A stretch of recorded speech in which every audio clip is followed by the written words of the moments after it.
அப்படி இப்படின்னு 80வது episode 79th டேக்கு வந்தாச்சு. இன்னும் ஜஸ்ட் 25 டேஸ் தான் இருக்கு. பட் இப்போ வரைக்கும் யார் டைட்டில் வின்னர் ஆக போறாங்கன்ற கெஸ் கொஞ்சம் கூட பண்ண முடியல. நம்மளோட வாட்ஸ்அப் குரூப்ல கேட்டப்போ ஹையஸ்ட் ஓட்டிங்ல இப்ப வினோத் தான் இருக்காரு, ரெண்டாவதா திவ்யா இருக்காங்க. அதை வச்சுலாம் டிசைட் பண்ணிட முடியாது. இருந்தாலும் ஒரு 44,000 பேர் சொன்ன கருத்து இது. உங்களோட கருத்து என்னன்னு கமெண்ட்ல சொல்லுங்க. இப்ப நேத்தோட சுமாரான சம்பவங்கள்லாம் சூப்பரா பார்க்கலாம் பாருங்க.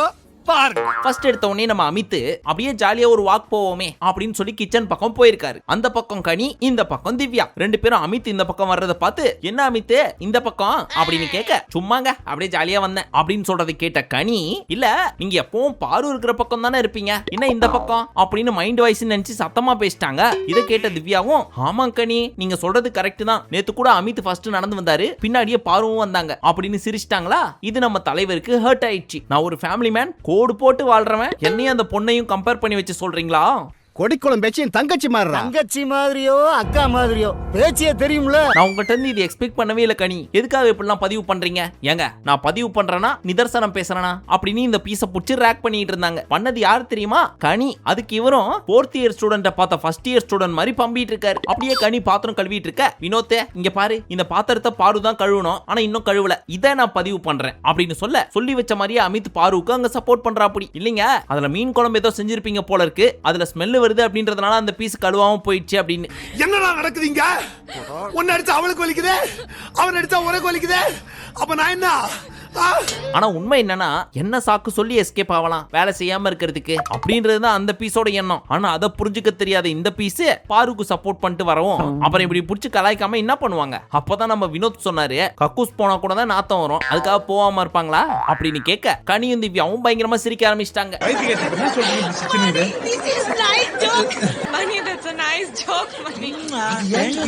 நம்ம அமித் அப்ப என்ன சொன்னாரு, நான் அப்படிலாம் கிடையாதுங்க, ஈவன் தோ நான் வெஜ்ஜா இருந்தாலும் பாத்திரம் எல்லாம் கழுவிடுவேன், எனக்கு கொடுத்த வேலையை நான் செஞ்சிருவேன் அப்படின்னு சொல்றதை கேட்டு கனி, நீங்க யாருங்க உயர்ந்த உள்ளம் கொண்டவர், நல்லவர், வல்லவர் அப்படின்னு சொல்ல, நான் எதுவும் பேசலைங்க, ஏங்க உங்களை பத்தி பெருமையா தான் சொல்றேன், ஏன் அது கூட சொல்லக்கூடாதா?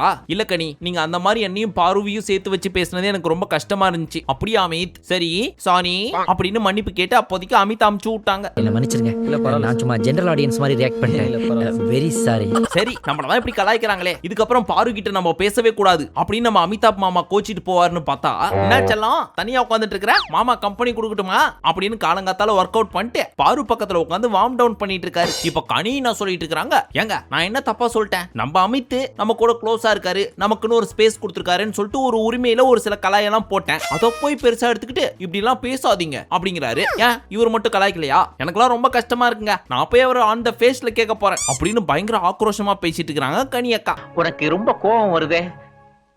கோபம் வந்தா கொலையும் செய்யும். சோ அதே வேகத்தோட ஸ்ட்ரெயிட்டா அமித பார்த்து, இங்க பாருங்க, நான் ஏன் உங்கள்ட்ட அப்படி பேசினேன், ஏன்னா நீங்க எனக்கு அந்த ஸ்பேஸ கொடுத்தீங்க, அதனால பேசிட்டேன், இனிமே அப்படிலாம் பேச மாட்டேன். நானும் உங்கள்ட்ட சொல்லியிருந்தேன், என்ன வேணா என்ன கலாய்ங்க, ஆனா பாரு முன்னாடி மட்டும் கலாய்க்காதீங்க, அவன் வன்மம் கொண்டவ, அவரோட சிரிப்புலயும் சரி அவரோட கவுண்டர்லயும் சரி ஃபுல்லா வன்மம் இருக்கும். சரி, நான் அப்படி பேசினதுக்கு சாரி, சாரியை நீங்க சாரி மாதிரி சொல்லுங்க கனி, அப்படி சொல்லியிருந்தா இவ்வளவு பேச்சே கிடையாது. இப்ப என்ன சாரியே சாரி மாதிரி சொல்லணும், அவ்வளவுதானே, மன்னிச்சிருங்க சாரி அப்படின்னு கடுப்பாய் மனதார மன்னிப்பு கேட்க, இப்ப நம்ம தலைவர் ஸ்ட்ரெயிட்டா வண்டியை தூக்கின்னு பாரு கிட்ட போயிட்டாரு. மாமா என்னடே அவன் இன்னும் திருந்தல மாமா. பாரு இப்படிலாம் ஆச்சு பாரு, அத கொஞ்சம் நீ போய் பாரு அப்படின்னு சொல்ல, அந்த அம்மா என்ன சொல்றாங்க, நீங்க யாரு கூட வேணா பேசிருக்கலாம், அதுக்கெல்லாம் உங்க கவுண்டர் கலாயெல்லாம் போட மாட்டாங்க, பாருனா மட்டும் இவன் பாரு கூட பேசுறான், இவங்க ரெண்டு பேரும் டிஸ்டர்ப் பண்ணணும், இதெல்லாம் எதுக்கு? இவங்க போய் விக்ரம்ட்ட பேசுறதையோ எஃப்ஜே பேசுறதையோ இப்படி எல்லாம் நம்ம பண்ணிருக்கோமா, காயப்படுத்திருக்கோமா? எனக்கு இப்ப அந்த மொட்டை கடிதாசி எவன் போட்டான் அப்படின்னு நினைக்கிறப்ப கடுப்பாவது. யாரா இருக்கும்? எஃப்ஜே நினைச்சேன், வன்மம் பிடிச்சவன், வக்கரம் பிடிச்சவன், எப்படி இந்த உலகத்துல இந்த மனுஷங்க எல்லாம் இருக்காங்க அப்படின்னு அம்மனி ஃபீல் பண்ணி இருக்காங்க. அவளுக்கு பனிஷ்மெண்டே கிடையாதா பாட்டி? அப்படி நினைக்காதடா அம்பி, பகவான் எல்லாத்தையும் பார்த்துட்டு தான் இருக்காரு. ஆக்சுவலி அப்ப நடந்தது ஒரு சப்ப மேட்ரு, அதை ஊதி ஊதி பூதாகாரமா பெருசாக்குனது நம்ம பாரு, அதை கண்டுக்காம விட்டுருந்தா இந்த லெவலுக்கே வந்திருக்காது. அப்ப நம்ம கண்டென்ட் பண்ணணும் அப்படின்றதுக்காக குட்டி மேட்ரை பெருசாக்குனது நம்ம பார்வதி. இப்ப வந்து குத்துது கொடையுதுன்னா உப்பு தின்னா தண்ணி குச்சாவணும்னு சும்மாவா சொன்னாங்க? என்னடா இந்த பழமொழி நல்லா இருக்கு, பழமொழி இல்ல. இப்போ அடுத்த ஃபேமிலி உள்ள வந்தாங்க. அது யாருன்னா கனியோட பொண்ணுங்க. அவங்கள பார்த்த உடனே பயங்கரமா அழுவ ஆரம்பிச்சிட்டாங்க அக்கா. சோ போய் கட்டி பிடிக்கலான்னு பாக்குறப்போ, இருங்க டாஸ்க முடிக்காம விட்டுருவோமா, கொஞ்ச நேரம் அழுங்க அப்படின்ற மாதிரி ஆக்டிவிட்டி ஏரியாக்குள்ள விட்டு டாஸ்கையும் கொடுத்து அட விட்டு வேடிக்கை பார்த்துட்டு இருந்தாரு பிக் பாஸ் கொஞ்ச நேரம்.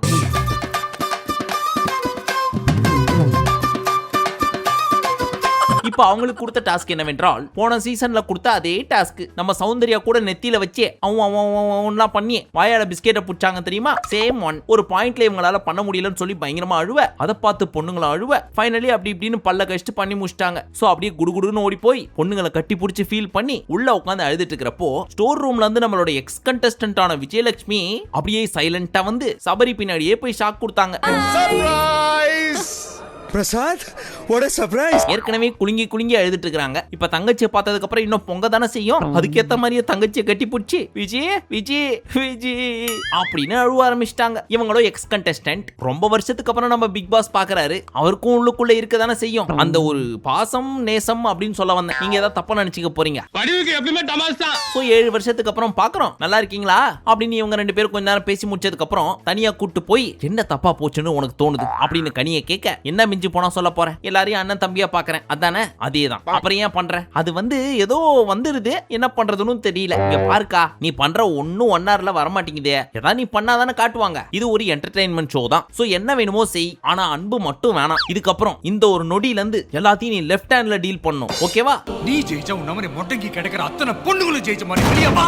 இப்ப முடிவு பண்ணு, அடுத்து வர போற 3 வாரம் நீ 1 hourல வர. இப்ப கூட நீ சாண்ட்ராவை கேள்வி கேட்டதுனாலதான் 1 hourல வந்திருக்க. சோ பார்த்து பண்ணி விடுக்கா, பெருசா நம்பிட்டு போறேன் நானு அப்படின்னு ஒரு சில அட்வைஸ் எல்லாம் கொடுத்துட்டு போனாங்க. மேடம், நீங்க உங்க சீசன்ல என்னென்ன பண்ணீங்க அப்படின்ற கலையெல்லாம் நீங்க அவங்களுக்கு சொல்லி கொடுக்கலையா? அது சரி, அவங்க பேசுனது 1 hourல வர மாட்டேங்குதுன்னு சொல்றீங்க, ஆனா நீங்க பேசுனது நேத்து 1 hourல கம்மியா தான் வந்துச்சு. என்ன ட்ரைனிங் கொடுத்தீங்களோ? இவன் டம்மி தான் போட்டுருக்கு. ஏய், அவனை போ சொல்லுங்க. அடுத்து இந்த கனியும் திவ்யாவும் ரசமும் மீன் குழம்பும் செஞ்சு பிக் பாஸ்க்கு கொடுத்து விட்டுருக்காங்க போல. அதை சாப்பிட்ட பிக் பாஸ் ரொம்ப நல்லா இருந்துச்சு, நான் சாப்பிட்டேன் அப்படின்னு பாராட்டினதை கேட்டு உண்மையிலே இந்த மனுஷன் சாப்பிடுவாரா இல்ல சும்மா கதை விடுறாரா அப்படின்னு திவ்யா கேட்க, விக்ரம் என்ன சொன்னாரு, ஆமா காம்ப்ளிமெண்ட் கொடுக்கலன்னா கொடுக்கலன்னு கொடுத்தா இப்படி ஆராயிரீங்க அப்படின்னு சொல்றது கேட்ட பிக் பாஸ், விக்ரம் லூப்ல போ அப்படின்னு அதே டைலாக் சொல்ல தலைவர் அப்படியே லூப்ல சொல்லிட்டு இருந்தாரு. இத பார்த்த பாரு, இன்னும் 3 வீக்ஸ் தான் இருக்குது, சண்டெல்லாம் போட வேணாம், ஜாலியா என்டர்டெயின் பண்ணலாம், நம்மளும் விக்ரமும் ஃப்ரெண்ட்ஸா இல்லலாம் அப்படின்னு சொல்லுவேன் நினைச்சியாடா. பழசெல்லாம் நீ மறக்கலாம், நான் மறக்க மாட்டேன். ஃப்ரெண்ட்லியா பண்ற மாதிரி எப்படி போன பழி வாங்குறப்ப அப்படின்னு மைக்க கழட்டி வச்சுட்டு தலையில தண்ணி ஊத்த ஆரம்பிச்சிச்சு பீஸ். இப்ப பாருக்கு ஃப்ரீஸா போட்டு விக்ரம ரிலீஸ் பண்ணி விட்டாரு. மத்த சீசன்ல வேலை பாப்பார்ல எப்பவும் அந்த மாதிரி. மாமனே, எங்க 2 பேருக்குள்ள பத்த வச்சுட்டு நாங்க அடிச்சிட்டு சாவணும், நீ கையை தூக்கிட்டு ஓடி கத்துவ, நான் பார்த்து சும்மா இருக்கணும்டா. சோ நம்பால் என்ன பண்ணாரு, இந்த அம்மா மேல தண்ணியை ஊத்துனாரு. இத பார்த்த கம்ரு, மைக்ல எல்லாம் தண்ணி படுது பாரு, தப்பு, அதெல்லாம் பண்ணக்கூடாது அப்படின்னு தண்ணியை புடிங்கிட்டு போவ, டேய் ஜாலியா தானே நான் விளையாடுறேன் டா குடுடா அப்படின்னு கேட்டாலும் அந்த பீஸ் தரமாட்டேன்னு அடம் பிடிக்க, ஏ this is just for fun please give me டா அப்படின்னு கேட்டதுக்கு அப்புறம் கொடுத்தாரா. அந்த தண்ணியை வாங்கி பொழிச்சுன்னு மூஞ்சி மேலேயே அடிச்சு விட்டுருச்சு. பழைய விக்ரமா இருந்தா என்ன பண்ணிருப்பாரு.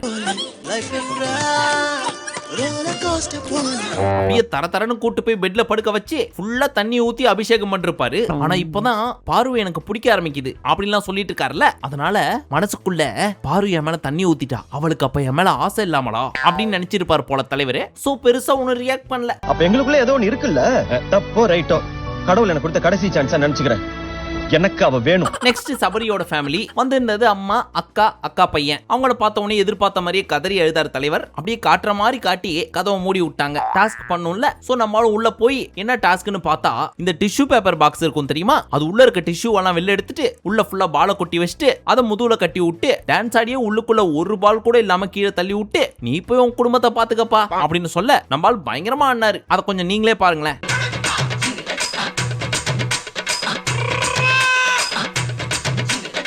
கலந்துகளை சேர்த்து வச்சா ஓ குரலி வித்தையா. இப்ப டாஸ்க் எல்லாம் முடிச்சதுக்கு அப்புறம் உள்ள வந்த அம்மா கம்ருவை கட்டி பிடிச்சு, கண்ணா அம்மா இல்லன்னு ஃபீல் பண்ணாத, நான் உனக்கு அம்மாவா இருக்கேன் அப்படின்னு பேசிட்டு இருக்கிறப்போ சந்தோஷமா சிரிச்சிட்டு இருந்தாரு தலைவர். அப்ப இந்த சபரி பயவுல, அம்மா அப்படியே அவனுக்கு கொஞ்சம் பொண்ணுக்கு இன்னும் பாருமா அப்படின்னு இழுக்க, பாத்துடலாம்ப்பா அப்படின்னு அம்மா சொல்ல, நல்ல பொண்ணா பாருங்க அப்படிங்கிறாரு. அத நம்ம தலைவர் சீரியஸா தான் சொன்னாரு. பட் இதை கேட்ட பாரு, இவன் ஒருத்த எப்ப பார்த்தாலும் காமெடி பண்ணிட்டு இருப்பான், நாட்டி ஃபெலோ அப்படின்ற மாதிரி எடுத்துட்டு போயிடுச்சு. எப்ப பார்த்தாலும் விளையாடுறான். இப்ப அம்மாவோட அட்வைஸ், இங்க பாருப்பா, நீ ஃபர்ஸ்ட் வீக்ல இருந்த மாதிரி இரு, அதான் நல்லா இருக்கு. உன்னை சுத்தி தப்பு நடந்தா தட்டி கேளு, அப்புறம் ஒழுங்கா ட்ரெஸ் பண்ணுப்பா, நீ ஒரு ஹீரோ, நம்ம யாருக்கும் எந்த துரோகமும் பண்ணல, அதனால நமக்கு எந்த தப்பும் நடக்காது அப்படின்னு எல்லாரும் அம்மாவும் தன்னோட பிள்ளைங்களுக்கு என்ன சொல்லுவாங்களோ அதே அட்வைஸ கொடுத்துட்டு இருந்தாங்க. சொன்ன ஆள் தான் வேற தவிர்த்து அம்மாவின் எண்ணங்கள் எல்லாமே ஒரே மாதிரி தான் இருக்கு. பாத்தீங்களா, எங்க அம்மா கூட இப்படிதான் எப்பவுமே உன்னால முடியும்டான்னு பாசிட்டிவா என்கரேஜிங்கா பேசுவாங்க. எப்படி அம்மா சென்டிமெண்ட்டை போடுறான் பாரு. இப்போ எல்லாம் முடிச்சுட்டு சபரியோட ஃபேமிலி ரிட்டர்ன் போறப்போ வினோத் பயங்கரமா அழுவ ஆரம்பிச்சிட்டாரு. சோ அவர்கிட்டயும் போய் கவலைப்படாதப்பா நான் உனக்கும் அம்மா தான் அப்படின்னு ஆறுதல் சொல்லிட்டு சிரிச்ச முகத்தோட கிளம்பிட்டாங்க. அடுத்து வந்தது வினோத்தோட ஃபேமிலி. அவங்கள பார்த்த உடனே பயங்கரமா அழுவ ஆரம்பிச்சிட்டாரு இவரு. ஆனா இவரோட மனைவி டேய் டேய் டேய் அழுவுற நீ இருடா உன்னை உள்ள வந்து கவனிச்சுக்கிறேன் அப்படின்ற மாதிரி சிரிச்சுட்டே தான் நின்னுட்டு இருந்தாங்க. அதுக்கான காரணம் அப்போ புரியல, பின்னாடி புரிஞ்சுச்சு. அது என்னன்னு பின்னாடி சொல்றேன். ஜெகா குட்டி எனக்கு தான் சஸ்பென்ஸ்னா தாங்காதல்ல, என்னன்னு சொல்லிட்டு போடா. இப்போ நம்ம தலைவர் போய் டாஸ்க்னு ஒன்னு பண்ணாரு. அதாவது இந்த பால் இந்த பாஸ்கெட்லயும் இந்த பால் இந்த பாஸ்கெட்லயும் மாத்தணும். ஆனா பெருசா நம்மளால பதட்டப்படாம மாத்தி முடிச்சதுக்கு அப்புறம் ஓடி போய் குழந்தைங்களை பொண்டாட்டி எல்லாம் கட்டி பிடிச்சி பயங்கரமா ஃபீல் பண்ணிட்டு இருந்தாரு. அப்புறம் தன்னோட மனைவி பாக்கியாவை தனியா கூட்டு போய் உக்காரு பாக்கி அப்படின்னு சொல்ல, அதை விடு உனக்கு என்ன பாக்கி அப்படின்னு அந்த அம்மாவும் கலாய்க்கிறாங்க. ஜாடிக்கேத்த மூடி கிடைச்சிருக்கு பாத்தீங்களா. இந்த லங்கெல்லாம் பார்த்து தானே நீ மாமனை லவ் பண்ணீங்க. அதெல்லாம் ஒண்ணும் இல்ல. அப்பதான் நம்ம வினோத் ஃபீல் பண்ணிட்டு இருந்தாரு. இதெல்லாம் பாக்குறதுக்கு அம்மா இல்ல இருந்திருந்தா சந்தோஷப்பட்டிருப்பாங்க அப்படின்னு சொல்ல, ஏன் இல்ல அவங்க எல்லாம் இதை பார்த்துட்டு தான் இருக்காங்க. மத்தவங்க கண்ணுக்கு தெரியறாங்களோ இல்லையோ கண்டிப்பா உன் கண்ணுக்கு தெரியணும். அதை விடு பாக்கி. அது ஏன் மூஞ்சில இத்தனை மேக்கப் போட்டு வந்திருக்கா? சிமெண்ட் மூட்டைய மூஞ்சில அப்பன மாதிரி இருக்கு. மேக்கப் போடாமலே நல்லா இருப்பிய ஏன் பாக்கியா அப்படின்னு கலாய்க்க அவங்களுக்கு என்ன சொல்றதுனே தெரியல. இந்த பீஸோட மூஞ்ச பார்த்தா சிரிச்சிருவேன் அப்படின்றதுனால மூஞ்சியே பார்க்கலையே எங்கேயோ பார்த்து தான் பேசிட்டு இருந்தாங்க. ஏய் நான் பேசினா கண்ணை பார்த்து பேசுறேன் பாரு. இப்பதான் மெயின் மேட்டர். இங்க பாரு, உன்கிட்ட ஒரு முக்கியமான விஷயம் பேசணும், நல்லா கேளு. உன்கிட்ட யாராவது ஒரு விஷயம் சொல்றாங்கன்னா என்ன சொல்றாங்க அப்படின்றத கேளு. அவங்ககிட்ட போய் ஆர்கியூ எல்லாம் பண்ணாத. அவங்க சொல்ற விஷயத்த நீ மாத்திக்கணும் அப்படின்னா மாத்திக்க ட்ரை பண்ணு. சரி, இதை விட முக்கியமான விஷயம், நீ அப்பப்போ வீட்டுக்குள்ள ஒரு சில விஷயம் எல்லாம் பண்ற. அந்த விஷயத்தெல்லாம் 30 செகண்ட் மட்டும் எடுத்து ஒரே ஒரு பிஜிஎம் போட்டு விட்டு உன்னை தப்பா காட்டி உனக்கு ஒரு டேகும் கொடுத்து ஓரம் கட்டிடுவாங்க. சோ பார்த்து பொழைச்சிக்க அப்படின்னு ஒரு வார்னிங்க கொடுக்குறாங்க. ஃப்ரீ அட்வைஸ் கேட்டா கேளுங்க, கேக்கட்டி போங்க. அது மட்டும் கிடையாது, வீட்டுக்கு வாடி என்கிட்ட அந்த சாட்சி வீடியோ இருக்கு, உன்னை அடிக்கிற அடியில இன்னும் ஆவரப்பார் அப்படின்னு திட்டி விட்டு போறாங்க. இந்த பீஸுக்கு அல்ல இல்ல, ஐயோ நம்ம பல பண்ணோமே எது இவள்கிட்ட மாட்டிருக்குன்னு தெரியலையே அப்படின்னு திருன்னு மூச்சிட்டு நிக்கிறாரு. அது எந்த வீடியோ தெரியுமா? இருங்க நான் உங்களுக்கு போட்டு காட்டுறேன்.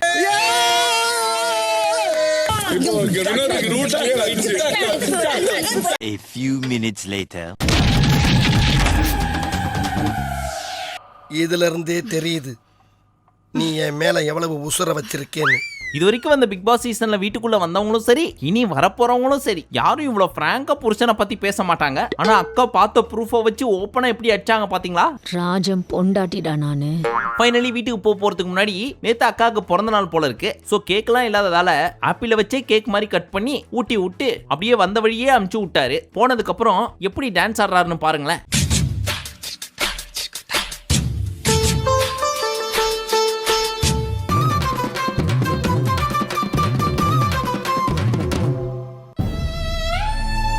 இத பார்த்த பிக் பாஸ் என்ன சொன்னாரு, என்னப்பா நீ ஆறதெல்லாம் வச்சு பார்த்தா பொண்டாட்டி ஊருக்கு போயிட்டான்ற மாதிரிலாம் இருக்கு அப்படின்னு கலாச்சிட்டு இருந்தாரு. பட் எனக்குமே இங்க இருந்து பாக்குறப்போ அப்பாடா போயிட்டாடா அப்படின்னு தலைவர் ஃபீல் பண்ண மாதிரி தான் இருந்துச்சு. நீ மேற்கொண்டு இலட்டி எலும்பு சம்பளத்தை புரிஞ்சு செய்வனை வச்சு கெடுத்து விட்டு வந்திருக்கியே, அதுல என்ன உனக்கு அப்படி சந்தோஷம்? அண்ணே சும்மா ஜாலிக்கு பண்ணனே, இது ஜாலியா? இப்ப நம்ம பாரு ஆர்வமா வெயிட் பண்ணிட்டு இருக்காங்கல்ல தன்னோட ஃபேமிலிக்காக. சோ அங்க இருக்கிற பீஸுங்க எல்லாரும் கம்ருவையும் பாருவையும் எப்படி கோத்து விட்டு அடி வாங்க வைக்கலாம் அப்படின்றதுக்காக சும்மா ஒரு ஒத்திகை பாக்குற மாதிரி புடிச்சு கலாச்சிட்டு இருந்துச்சுங்க பாருவை. அப்போ பாரு என்ன சொல்றாங்க, ஒரு வேளை எங்க அண்ணா வந்தா என்ன பண்றது, அவன் ரொம்ப மோசமானவன் அப்படின்ற மாதிரிலாம் ஒரு ரியாக்ஷன் கொடுத்துட்டு இருந்தாங்களா. இத நம்ம பிக் பாஸ் குழு பார்த்திருப்பாங்க.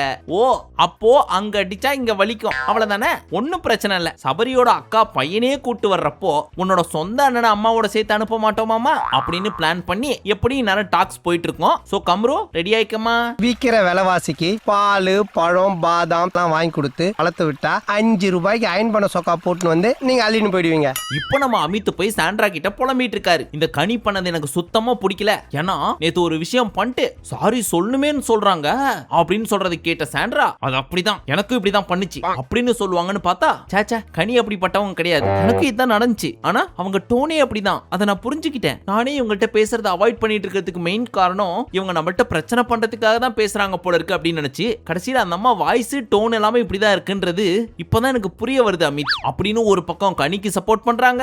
உங்களை எதிரில் நின்று பார்த்து உங்களை எதிரியாவே நினைச்சிட்டேன். பக்கத்துல இருந்து பார்த்துருந்தா உங்க ஒசரம் தெரிஞ்சிருக்கும்.